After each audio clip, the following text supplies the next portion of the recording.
Hi, Namaste.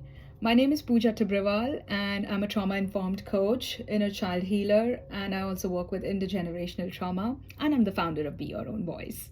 This is my first online video, and I'm pretty sure a few months from now, when I'm gonna look at this video, I'm gonna find it pretty amateurish, but that's okay. As they say, you gotta start somewhere. So here am I.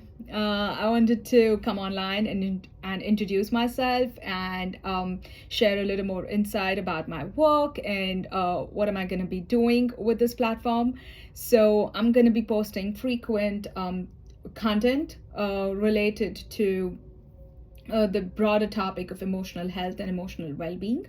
That is an area that's very close to my heart, and it is something that affects everything else in our lives. So today's video is a little bit about the importance of emotional health and emotional well-being. And I'm sure a lot of you who are watching are already open to this idea, and you feel like taking care of your emotional wounds. When you feel some pain, you go to a therapist or you talk to your best friend, and you try to actually bring it to the surface rather than just suppressing it and trying to dealing with everything on your own. So if you are someone who has been dealing with everything on your own and you don't want to talk about it, please talk about it. Please drop the shame and the guilt or any judgment, any self-judgment about it. It's very important that you take care of your emotional health. And the ones who are already a little aware, please, kudos to you. Keep doing that. Find new avenues and channels and ways that actually give you results that work for you, and just continue on to this journey. And why so? Because emotional health is the most important thing right now, or has been the most important thing since forever. But we probably did not understand the severity of what this means when we go through a traumatic event or we go through a bad episode, and the time goes after that. Like, say something happened to me when I was 23 years old, and now I am in my late 30s. I'm like, oh, but that's something in the past. I never dealt with it. I never thought about what that event did to me emotionally.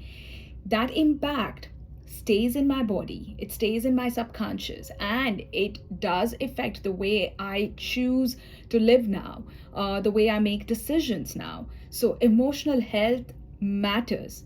Anything that you're going through or you've been through needs to be looked into. And the more you get uh, comfortable with this idea, the more you're willing to, with someone's help, with the right approach, you're willing to just get the layers off, it will start giving you more clarity, more room, more space to breathe. And that is the idea behind this work.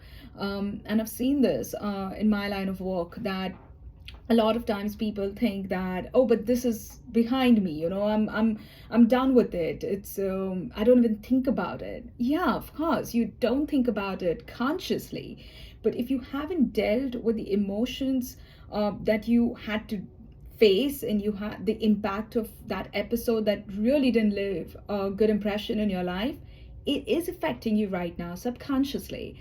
And subconscious is a big part of how you operate in your day-to-day life. Your unconscious and subconscious is a very important part of your brain, and even if you don't remember something, it still is sneaking in and making some big life choices right now. And that's why people see that they are repeatedly getting into some loops and patterns, and they're confused, and they're like, why am I not learning from my previous lesson? Why am I attracting the same kind of a relationship partner or the same kind of job scenario where I don't enjoy? And they just have to pause, stop, and look a layer deeper. This is why emotional health is extremely important. It also affects the way you feel in your body, so it affects your physical health.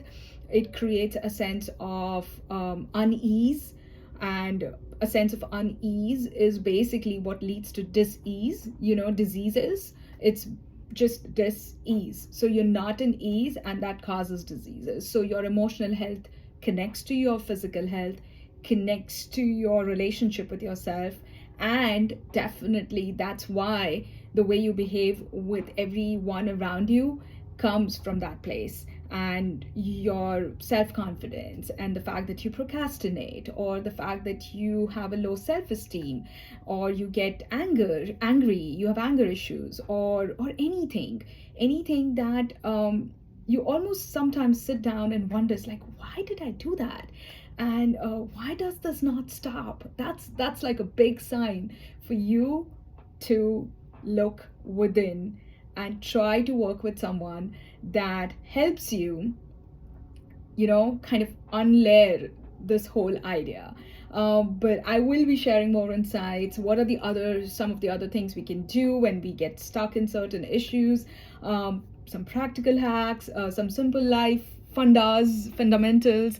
I'm gonna be talking about those. So stay tuned, and I'll see you soon. Bye.